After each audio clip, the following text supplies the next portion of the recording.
আমি আমার প্রিয় মাতৃভূমিতে ফিরে আসতে পেরেছি আপনাদের দোয়ায়। আপনাদের মাঝে প্রিয় ভাই বোনেরা, আমাদের এই প্রিয় মাতৃভূমি 1971 সালে লাখো শহীদের রক্তের বিনিময়ে অর্জিত হয়েছিল।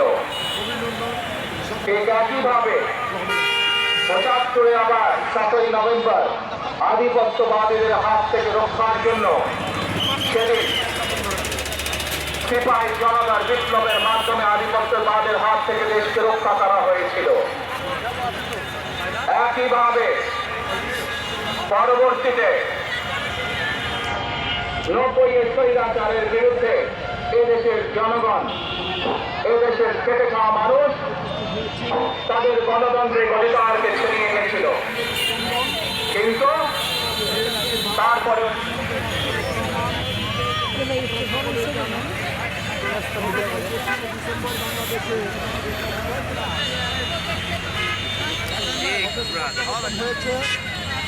এবং আমি ধারাবাহিকতায় আজকে শহীদ প্রেসিডেন্ট জিয়াউর রহমানের মাজার জিয়ারত করে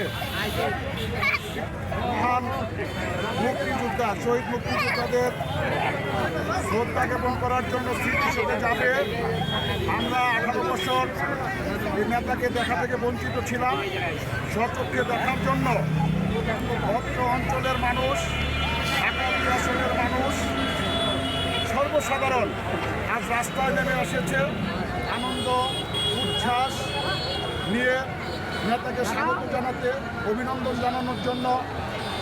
সেই দুপুর 1টা থেকে নেতাকে স্বাগত জানানোর জন্য এই আপামর জনগণ, ঢাকা 2 আসনের জনগণ এখানে রাস্তায় আমরা অবস্থান করছি শুধুমাত্র আমাদের নেতা বিএনপির ভারপ্রাপ্ত চেয়ারম্যান জনাব তারেক রহমানকে এক নজর দেখার জন্য।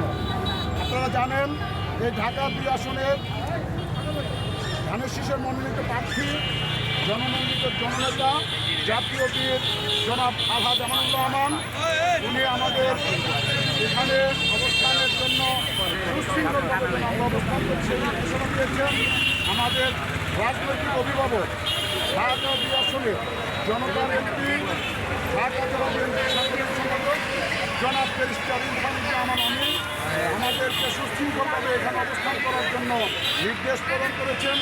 সে মোতাবেক আমরা শুধু এক নজর আমাদের ভারপ্রাপ্ত চেয়ারম্যান জনাব তারেক রহমানকে দেখার জন্য আপামর জনগণ সাথে এই রাস্তায় আমরা অবস্থান করতেছি।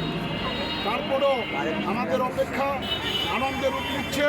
অল্প কিছুক্ষণের মধ্যেই হয়তো আমাদের মাঝে উপস্থিত হবেন। আমরা তাকে স্বাগত জানাবো, অভিনন্দন জানাবো, অভিনন্দিত করবো। আমরা উৎসাহ নিয়ে ওনাকে বরণ করে নিব। এ বলে আমি আমার বক্তব্য শেষ করছি। আসসালামু আলাইকুম। ধন্যবাদ।